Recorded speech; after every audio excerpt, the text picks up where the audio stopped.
Éric Delacroix, bonjour. Bonjour. Vous êtes œnologue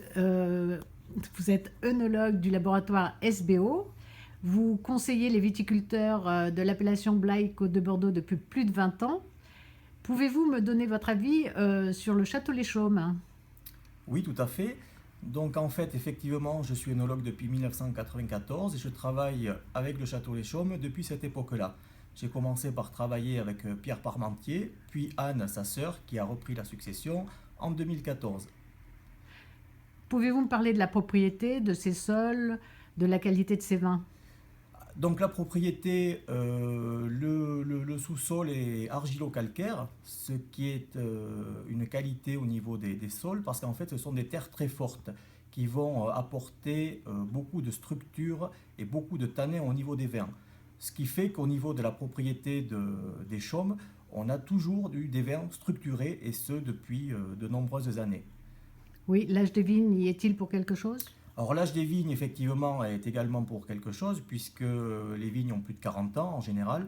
Donc on arrive à avoir des vins qui sont très structurés, et les petits rendements de la propriété font que l'on arrive à avoir une concentration qui permet d'avoir des vins qui vont évoluer très bien dans le temps et qui vont également bien évoluer en barrique. Anne Parmentier a fait deux cuvées vieillies en fût, le Château Les Chaumes Vieille Vigne et le Château Les Chaumes Malbec. Pouvez-vous nous en parler? Tout à fait.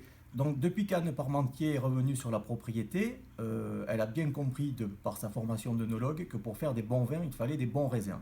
Donc tout a été mis en place au niveau du vignoble de façon à apporter les meilleurs raisins avec la meilleure maturité possible. Nous avons ensuite procédé à des sélections parcellaires et déterminé des parcelles, dont une parcelle de vieux Malbec et également de très vieux Merlot, qui nous ont permis d'élaborer ces deux cuvées. Et je crois que vous avez fait une expérience avec le 2015 en fût neuf, aussi bien pour le Malbec que pour le Merlot. Pensez-vous que les vins des Chaumes puissent supporter d'être mis en fût neuf? Donc pensez-vous qu'on puisse faire une cuvée uniquement élevée en fût neuf? Tout à fait. Ce sont des vins, comme je vous ai dit tout à l'heure, par rapport à leur origine au sous-sol argilo-calcaire, qui ont une grosse structure tannique. Donc l'élevage en fût neuf est tout à fait conciliable avec ce style de vin.